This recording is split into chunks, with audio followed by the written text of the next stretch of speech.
Salut sama ilmu Ustadz Felix Xiao ketika ditanya tentang negara luar yang maju tanpa agama. Ustadz Felix bisa komentar. Sekarang negara-negara yang menggenggam kemajuan dunia ya dalam teknologi dan sebagainya kan didominasi oleh negara-negara yang agnostik ya. Betul. Yang tidak percaya dengan agama. Betul. Kita lihat Jepang, Korea, sebagian negara Eropa, Amerika.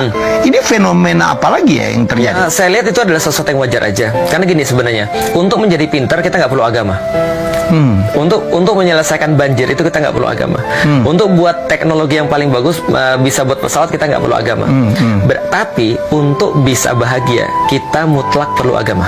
Makanya kalau kita lihat pada negeri-negeri yang tadi itu pasti ada tumbalnya tuh. Contoh Jepang itu fertility rate-nya di bawah 1,7. Ya, nggak nikah, menunda anak lahir. Betul. Ya. Kalaupun nikah anaknya satu. Nikah sama bantal.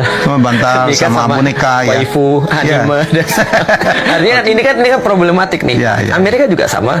Mereka dinobatkan the most dangerous place on earth ya. Jadi negeri yang paling banyak kejahatannya di seluruh dunia. Makanya paling banyak superhero di sana. Karena mereka mengimpikan sebuah suasana ketika mereka dirampok ada superhero yang nolong. Tapi ternyata ya tidak menembakkan masalah hampir tiap hari. Benar, tidak menyelesaikan masalah-masalah mereka.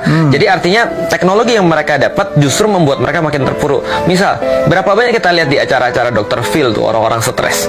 Gitu kan ya. Ada cowok pengen jadi cewek, ada cewek mengidentifikasi dirinya sebagai apa? Sebagai sofa.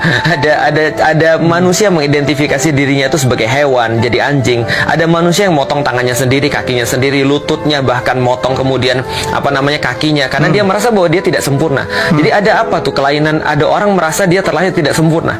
Jadi dia pikir harusnya tangannya bukan 5 jarinya, harusnya tangannya cuma 2 jarinya. Jadi dipotong 3-nya, matanya dirusak dan segala macam, dibuatin tanduk dan seterusnya. Ini kan orang-orang stres yang mereka tidak punya kehidupan. Makanya ketika orang-orang Amerika ngelihat kondisi yang terjadi di Palestina, mereka bilang, gila ya, kita dikelilingi dengan seluruh yang bersifat kemudahan.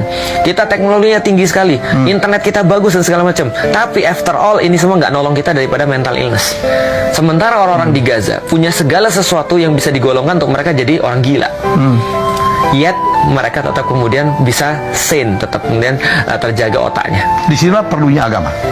Sains itu tidak ada hubungannya dengan agama. Karena sains itu cuma menjawab pertanyaan what and how. Tapi agama itu menjawab pertanyaan why. Nah, maka kalau saya ada orang kemudian mereka setinggi-tingginya sains itu tidak ada hubungan dengan agama.